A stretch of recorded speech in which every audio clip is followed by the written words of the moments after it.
नमस्कार बाजार आज और कल में आप सभी का स्वागत है। मैं हूं स्वाति रायना। इस शो में हम आपको बताएंगे बाजार में आज का पूरा एक्शन, साथ ही कल के लिए क्या बनाएं आप स्ट्रैटेजी। कल की तैयारी कराने के लिए हमारे साथ शो में शामिल हो चुके हैं जी बिजनेस के मैनेजिंग एडिटर अनिल सिंघवी, इनसे बातचीत करेंगे। साथ ही हमारे साथ खास मेहमान है market expert Sudeep Bandopadhyay. Sudeep sir का भी स्वागत है। पूरी रिसर्च टीम है हमारे साथ। कुशल गुप्ता से जानेंगे बाजार में आज किन सेक्टर्स में सबसे ज्यादा एक्शन था, मार्च तिमाही में टाटा मोटर्स का प्रदर्शन कैसा रह सकता है, ये भी जानेंगे कुशल से। देवांशी हमें बताएंगी कोरोना काल में पीई निवेशकों की क्यों बढ़ी घरेलू फार्मा कंपनियों में दिलचस्पी। वरुण से जानेंगे बालकृष्ण इंडस्ट्रीज ने आज रिकॉर्ड तेजी के पीछे जो आई है उसमें तेजी वजह क्या है। मानसी बताएंगी यूपीएल में लगातार तेजी के पीछे के कारण। और इन सबसे बातचीत करने से पहले आज बाजार के कारोबार पर एक नजर सबसे पहले डाल लेते हैं। शेयर बाजार में आज हमने देखा तूफानी तेजी के साथ दिन की ऊंचाई पर कारोबार होता हुआ नजर आया। ऊंचाई पर बाजार बंद भी हुए। निफ्टी 245 अंक उछलकर 14,923 पर बंद हुआ। सेंसेक्स ने 850 अंकों की छलांग लगाई और 49,500 के ऊपर निकल गया। बाजार को पूरा जोश आज बैंक शेयरों से मिला। निफ्टी बैंक करीब 1300 अंकों की जोरदार छलांग लगाकर 33,500 के पास बंद हुआ। इंडसइंड बैंक 7 तो एसबीआई 6% उछलकर निफ्टी के टॉप गेनर्स में से रहे। एफआईआईज और डीआईआईज की तरफ से क्या आज संकेत मिले वो भी समझ लेते हैं। एफआईआईज यानी विदेशी संस्थागत निवेशकों ने कैश मार्केट में आज 2,256 करोड़ रुपए की बिकवाली की है।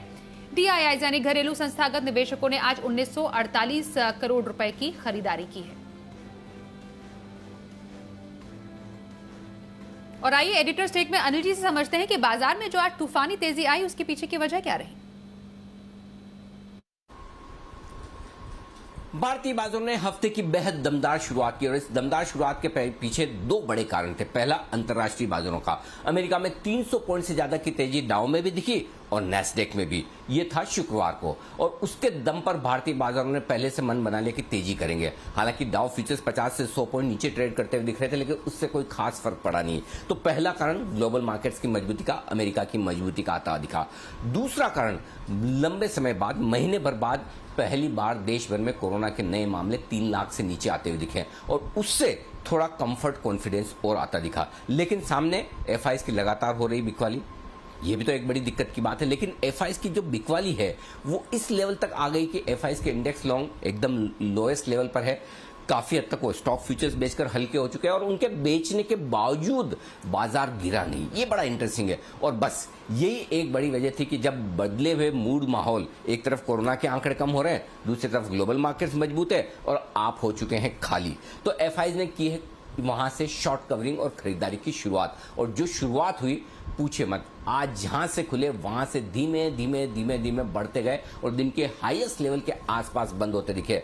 बैंक निफ्टी तो 4% 1300 पॉइंट उछला है और पहली फरवरी बजट के दिन के बाद का सबसे बड़ा उछाल बैंक निफ्टी में देखने को मिला। और निफ्टी भी आज फिर से 10 मई के बाद 14,900 के ऊपर बंद होने में कामयाब रहा और एक बड़े ब्रेकआउट की तरफ संकेत देने की कोशिश कर रहा है। तो मेक और ब्रेक लेवल पर बाजार बंद हुए।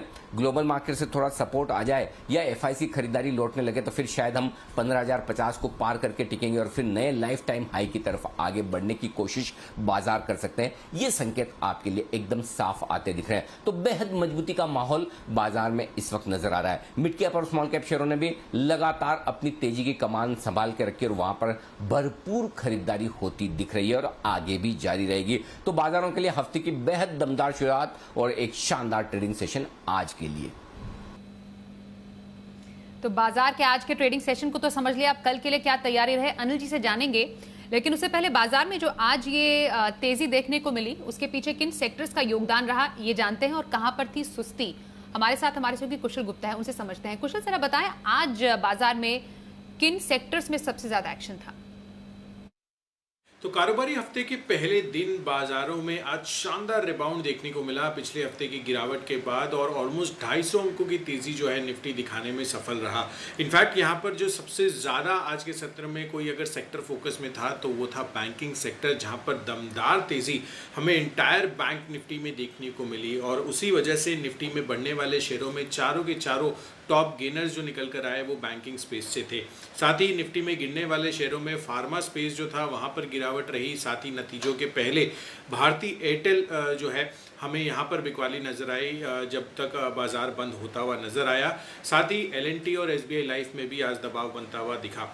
बैंक में ये जो टॉप फ्रंटलाइन काउंटर्स थे वहाँ पर तो तेज़ी थी ही। साथ ही RBL bank, IDFC first bank, PNB जैसे स्टॉक्स में भी 3 से 5% तक का दमदार उछाल जो है आज के सत्र में दर्ज होता हुआ नजर आया। NBFC स्पेस भी पीछे नहीं था, जहाँ पर मुथूट फाइनेंस टॉप गेनर निकल कर आया, followed by L&T finance. Metal space अच्छा रिबाउंड जो है आज के सत्र में बना। इतने दिनों की जो पिछली गिरावट थी आज उसको रिवर्स करते हुए नजर आए और नाल्को 6-6.5% के गेन्स के साथ टॉप गेनर आज के सत्र में इस स्पेस का बनता हुआ दिखा। ऑटो स्पेस भी जिस तरह से बालकृष्ण इंडस्ट्रीज के नंबर्स आते हुए दिखे थे, आउटस्टैंडिंग नंबर्स के दम पर यहाँ पर ऑलमोस्ट 10% से ज़्यादा का मूव जो है आज के सत्र में ये रिकॉर्ड करता हुआ दिखा। साथ ही मदरसन सुमी करीब 5 से 6% की इंट्राडे तेज़ी यहाँ पर भी बनती हुई नजर आई।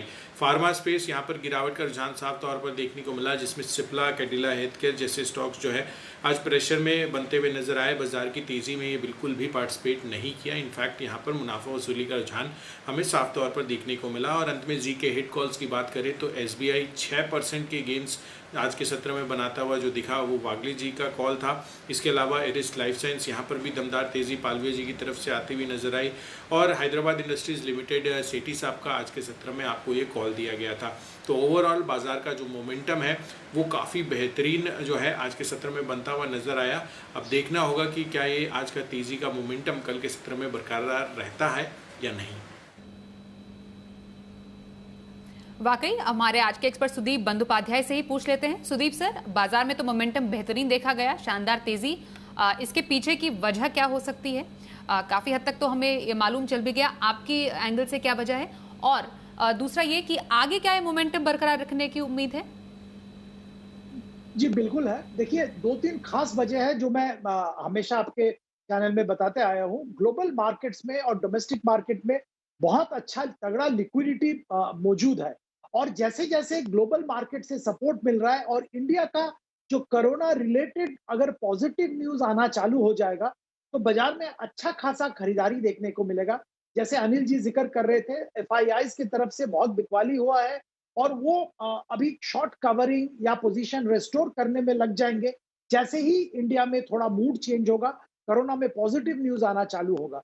तो मैं तो आज का मुख्य कारण यही मानता हूं कि कोरोना की जो आंकड़े आए हैं, बहुत दिनों के बाद 3 लाख के नीचे के आंकड़े आए हैं, और जो इन्फेक्शन रेट है वो भी जैसे सारे स्टेट से आ रहा है, उससे लग रहा है कि शायद हम लोग एक लेवल पे पहुंच गए जहां से कोरोना सेकेंड वेव कंट्रोल में आता हुआ दिख रहा है, और मार्केट इसी को चीयर कर रहा था। मेरी उम्मीद तो यही है होगी कि आने वाले दिनों में भी मार्केट का मूड पॉजिटिव बना रहेगा।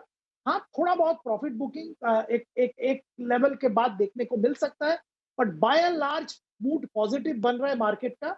और काउंटर स्पेसिफिक भी बहुत एक्शन देखने को मिलेगा क्योंकि रिजल्ट सीजन है, तो जैसे जैसे नतीजे आ रहे हैं काउंटर स्पेसिफिक भी थोड़ा बहुत एक्शन जरूर देखने को मिलेगा। बिल्कुल, नतीजों की बात सर आपने कही तो हम आने वाले नतीजों पर भी बात कर लेते हैं। मार्च तिमाही में टाटा मोटर्स का प्रदर्शन कैसा रह सकता है ये जरा समझ लेते हैं। कुशल का एक बार फिर से रुक करते हैं। कुशल, टाटा मोटर्स के नतीजों से किस तरीके की एक्सपेक्टेशन है?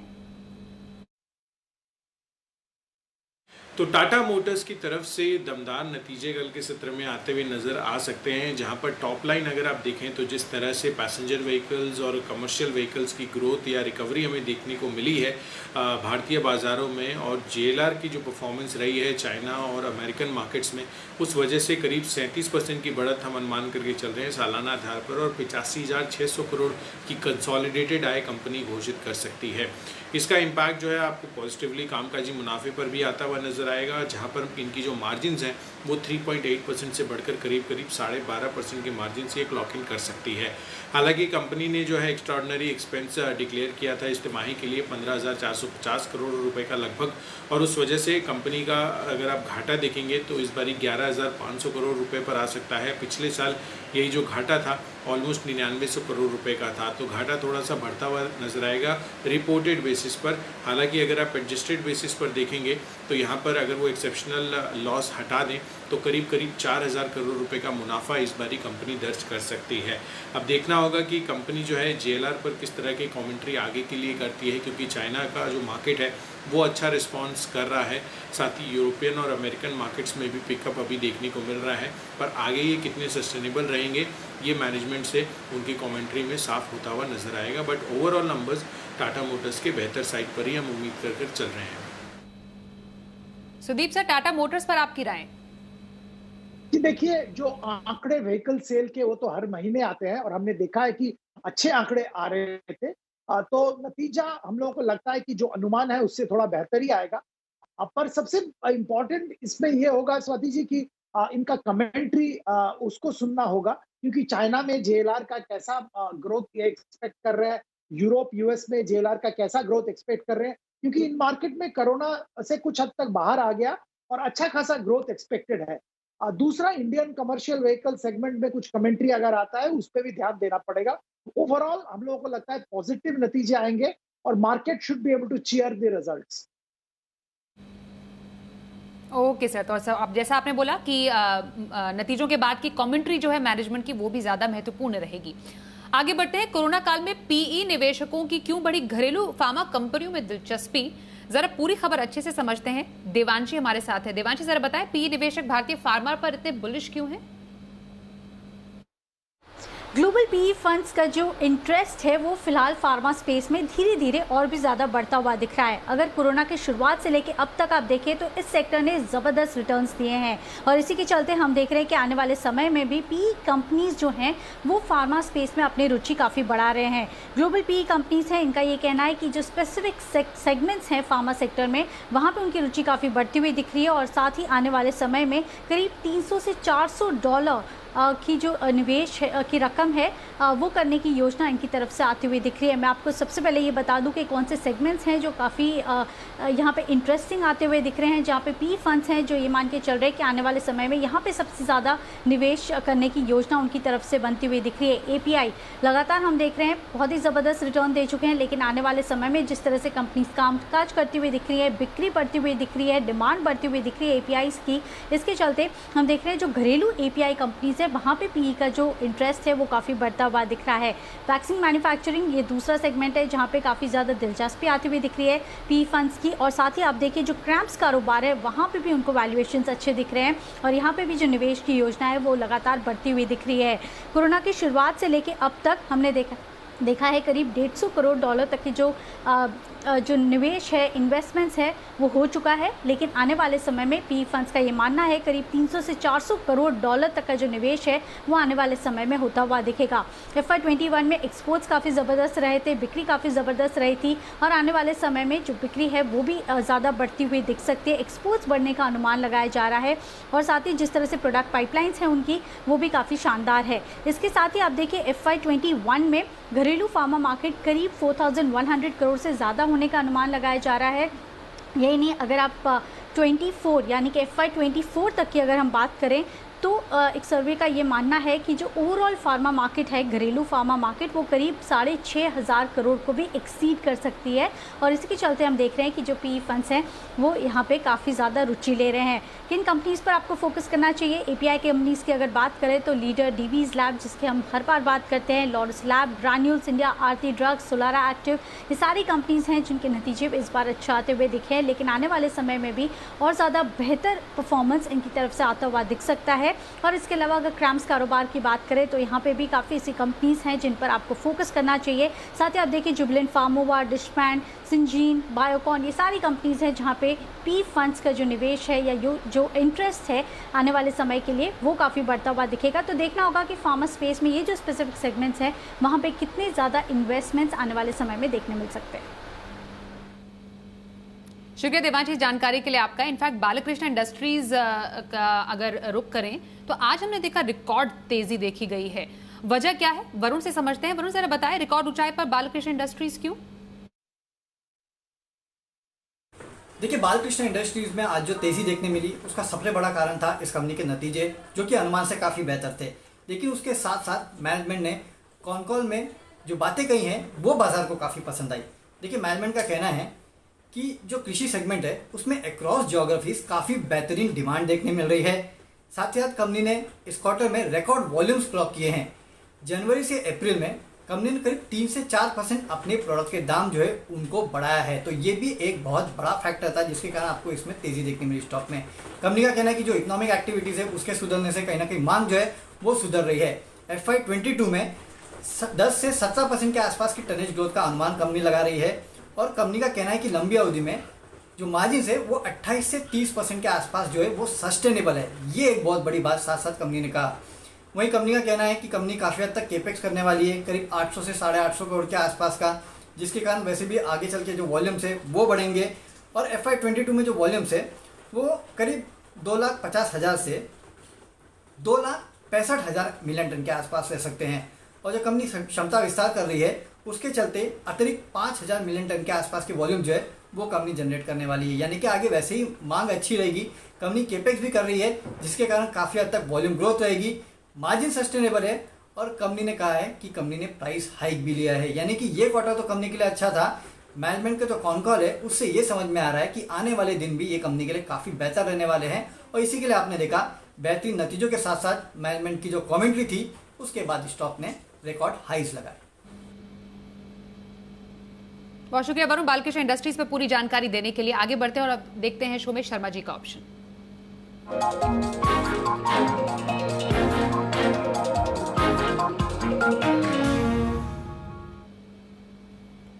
HDFC सिक्योरिटीज के वीके शर्मा है हमारे साथ। सर, बहुत स्वागत है आपका शो में। बम्पर कमाई का कौन सा ऑप्शन बताएंगे? स्वाति जी नमस्ते, आपको और आपके सभी दर्शकों को। बजाज फाइनेंस और सीमेंस 2 स्टॉक लेकर आया हूं जिनके अंदर आप ऑप्शन खरीद सकते हैं। तो बजाज फाइनेंस में मई सीरीज में 5,500 की कॉल आप लें, 122 रुपए पे स्टॉप लॉस रखें 85 रुपए का, टारगेट इसका रहेगा करीब 200 रुपए। सीमेंस या सीमेंस जिसको हम 2100 की कॉल सजेस्ट करते हैं 43 रुपए पे, स्टॉप लॉस रहेगा 18 रुपए, टारगेट इसमें रहेगा 65 रुपए। तो आपने देखा होगा कि ये आज दोनों ही जो स्टॉक मैंने चुने हैं थोड़ा ऊपर थे। जैसे बजाज फाइनेंस 1.8% ऊपर था और सीमेंस करीब 3.4% ऊपर था। तो आमतौर पर मैं कमजोर स्टॉक लेता हूँ, लेकिन आज मैंने वो स्टॉक लिए हैं जो बढ़ के आए हैं और उस दृष्टि से आप चाहें तो नीचे भी ले सकते हैं, लेकिन स्टॉप लॉस आपका चेंज नहीं होगा। तो डिपेंडिंग अपॉन मार्केट कैसा खुलता है उसके हिसाब से अपना लेवल चेंज कर सकते हैं, लेकिन स्टॉप लॉस के अंदर किसी प्रकार का कोई बदलाव नहीं होगा। कल के जो 2 कॉल्स थे उसमें कोफोर्ज का तो टारगेट हो गया, टोरेंट फार्मा अभी जो का त्यों मौजूद है, स्टॉप लॉस हुआ नहीं है। स्टॉप लॉस आप मेंटेन करिए और अपना निश्चिंत रहिए और पैसे कमाते रहिए। धन्यवाद, जय हिंद। आइए अब अनिल जी से समझते हैं कि कल के बाजार पर क्या रहे स्ट्रैटेजी और निफ्टी बैंक निफ्टी के अहम लेवल्स क्या होंगे। जहां तक कल के बाजारों का सवाल है, जब हम लौटेंगे तो 2 बड़े संकेत हमारे सामने होंगे। अमेरिकी बाजारों में किस तरह का कारोबार होता है। भारतीय बाजारों के बंद होने के वक्त लगभग 60-70 पॉइंट नीचे डाउ फ्यूचर्स ट्रेड कर रहे थे, तो कोई बड़ी कमजोरी की आशंका नहीं है। लेकिन उसके विपरीत अगर कुछ बड़ा उतार चढ़ाव होता है तो शुरुआत हम वहां से करेंगे डाउ फ्यूचर्स को देखते हुए। दूसरा ये कि क्या लगातार दूसरे दिन कोरोना के नए मामले 3 लाख से नीचे आते हैं। अगर वो आता है तो बाजार का कॉन्फिडेंस बढ़ता हुआ दिखेगा। भले ही वीकेंड पर थोड़ी टेस्टिंग कम होती हुई दिखो, लेकिन फिर भी 3 लाख से नीचे के आंकड़े थोड़े राहत देने वाले तो है ही। लेकिन इसके अलावा जो सबसे बड़ा ट्रिगर होगा जिसके दम पर बाजार कल ट्रेड करेंगे वो होगा एफआईज की तरफ से आज के आंकड़े।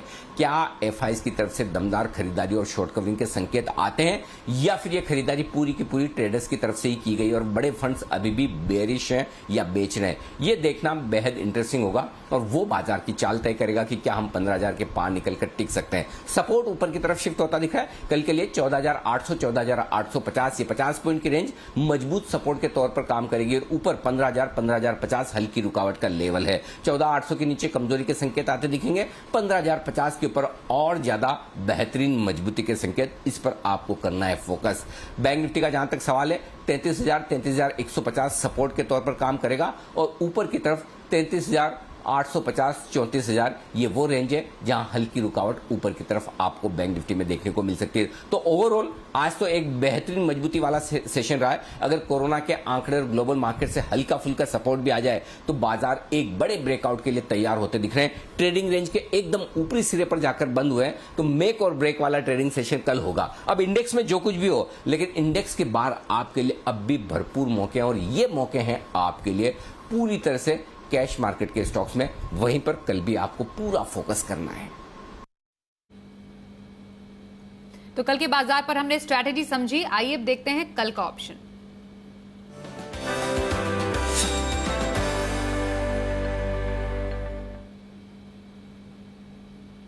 मोतीलाल ओसवाल के चंदन तापड़िया से हम थोड़ी देर में बात करते हैं, लेकिन उससे पहले सुदीप बंदोपाध्याय जी का रुख कर लेते हैं। सुदीप सर, आपसे हम जानेंगे आज आप कौन सी लॉन्ग पिक स्ट्रैटेजी लेकर आए हैं दर्शकों के लिए।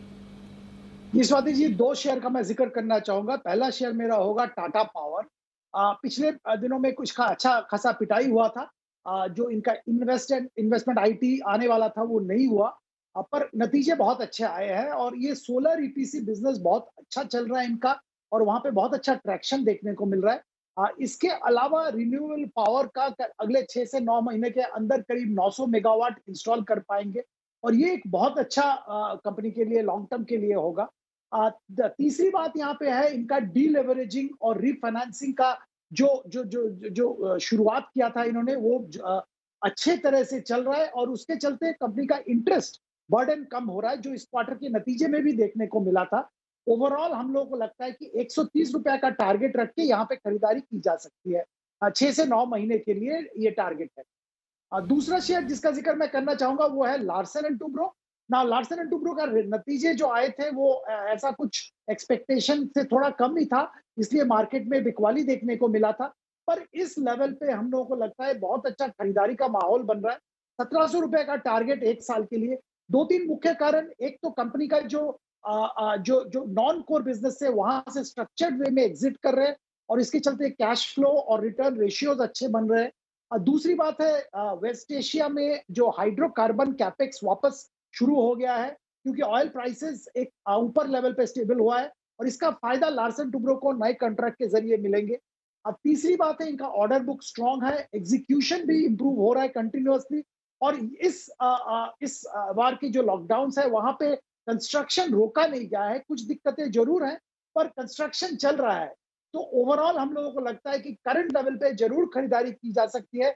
1700 रुपए का टारगेट 6 से 9 महीने के लिए।